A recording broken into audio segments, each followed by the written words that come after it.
پس پردہ حقائق میں خوش آمدید۔ جناب پی ٹی آئی کو بلے کا نشان واپس مل گیا ہے۔ پشاور ہائی کورٹ نے الیکشن کمیشن کا فیصلہ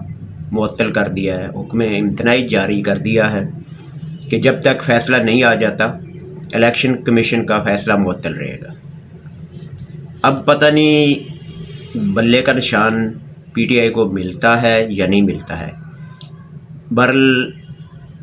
یہ پشاور ہائی کورٹ میں اسپیشلی یہ کیس دائر کیا گیا تھا، کیونکہ پشاور ہائی کورٹ میں جو بھی فیصلے آتے ہیں وہ پی ٹی آئی کے حق میں ہی آتے ہیں، اور عمران خان صاحب پہلے بھی اسلام آباد ہائی کورٹ پر عدم اعتماد کا اظہار کر چکے ہیں،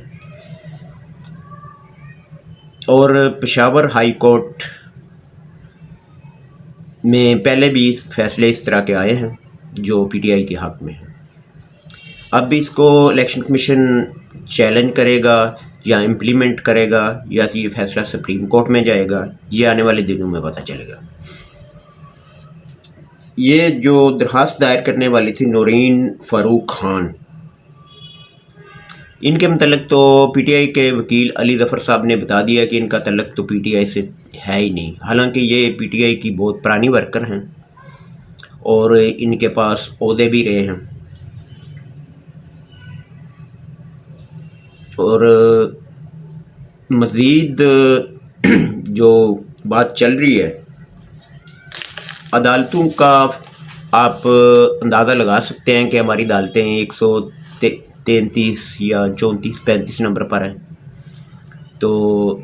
عام آدمی کا کیس جو ہے نا وہ 2-2 3-3 سال تک عدالت میں نہیں لگ سکتا ہے، لیکن یہ سیاستدانوں کے کیس جو ہے نا یہ جلد ہی رات کو بھی عدالتیں کھل جاتی ہیں اور چھٹی والے دن بھی فیصلے کر دیے جاتے ہیں، اور عام آدمی جو ہے نا وہ 2-2 3-3 سال تک اس کا کیس لٹک جاتا ہے، وہ کیس لگوا ہی نہیں سکتا ہے۔ اس کا اندازہ عدالتوں کا آپ اس بات سے لگا سکتے ہیں کہ چیف جسٹس صاحب نے ایک جج کے متعلق کہا ہے کہ جی مس کنڈکٹ کیا ہے انہوں نے، اس کے باوجود دیکھیں وہ ابھی تک کام جاری رکھے ہوئے ہیں۔ مس کنڈکٹ کے بیان کے باوجود انہوں نے کام جاری رکھا ہوا ہے۔ کافی لوگوں کے کاغذات جو ہے نا نامزدگی مسترد بھی ہوئے ہیں، علیم عادل شیخ وغیرہ کے، اور کاغذات چھیننے کا جو ہے نا عمل، یہ بھی ایک سوالیہ نشان ہے، اور عدلیہ کو اور مقتدر حلقوں کو چاہیے کہ یہ کاغذات جو چھیننے والے واقعات ہیں اس طرح کے واقعات نہیں ہونے چاہیے۔ سوشل میڈیا پر جناب جو فیک کمپین چل رہی ہے، پی ٹی آئی کی فیک کمپین چل رہی ہے، فیک، اس کے پیچھے بھی جناب چکوال کے کوئی بہت بڑے ریٹائرڈ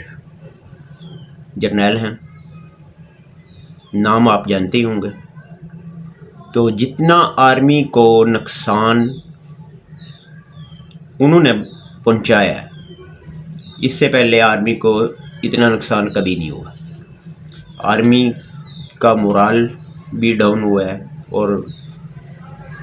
کافی لوگوں نے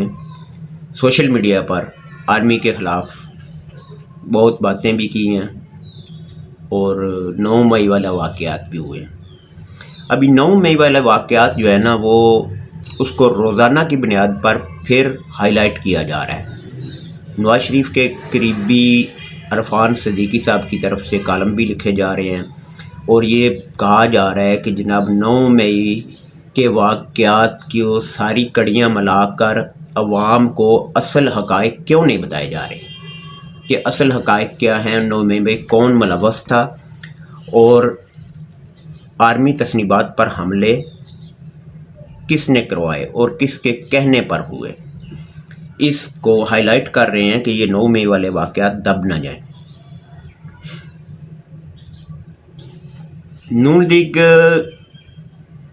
کے جو ہے استحکام پاکستان پارٹی کے ساتھ مذاکرات چل رہے ہیں، کچھ کہتے ہیں کہ نہیں جی ہماری سیٹ ایڈجسٹمنٹ نہیں ہو رہی ہے، لیکن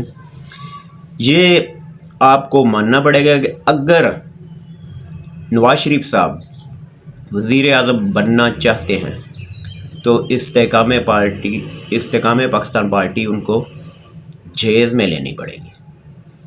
اس کے بغیر وزیر اعظم نہیں بن سکتے، اس کے ساتھ سیٹ ایڈجسٹمنٹ کریں گے۔ مذاکرات چل رہے ہیں، کچھ سیٹوں کا چکر ہے کہ کتنی سیٹیں دی جائیں گی اور کس کس حلقوں میں ان کے امیدوار کھڑے ہوں گے۔ حمزہ شہباز صاحب جناب اپنی پارٹی کی پالیسی سے متنفر ہیں اور انہوں نے اس بات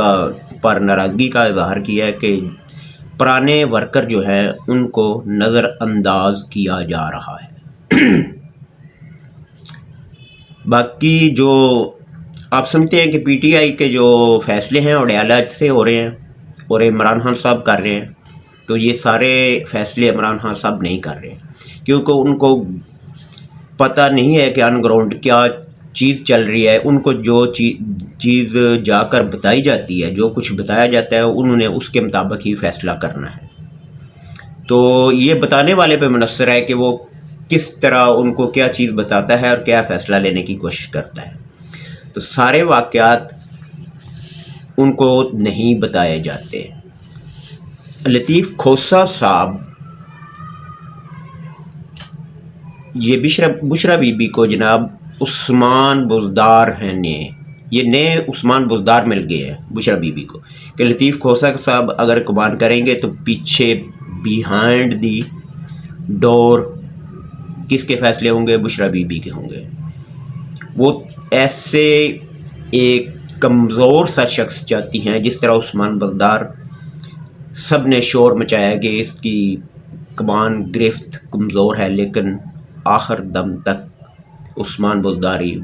وزیر اعلیٰ پنجاب رہے۔ حالانکہ پنجاب بہت بڑا، سب سے بڑا صوبہ ہے اور اس کو چلانے کے لیے کوئی قابل اور پرانا کوئی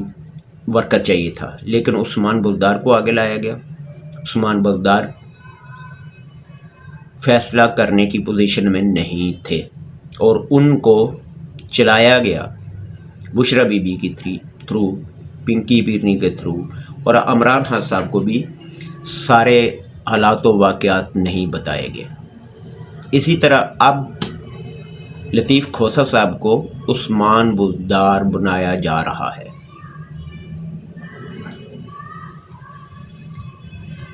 وہ زرداری صاحب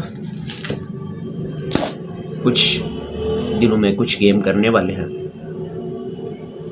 پی ٹی آئی کے ساتھ سافٹ کارنر ہے ان کا، اور کچھ حلقے کہہ رہے ہیں کہ پی ٹی آئی کے ساتھ اتحاد ہو سکتا ہے، کچھ کہہ رہے ہیں نہیں ہو سکتا ہے۔ آنے والے دنوں میں پتہ چلے گا کہ اونٹ کس کروٹ بیٹھتا ہے۔ اللہ حافظ۔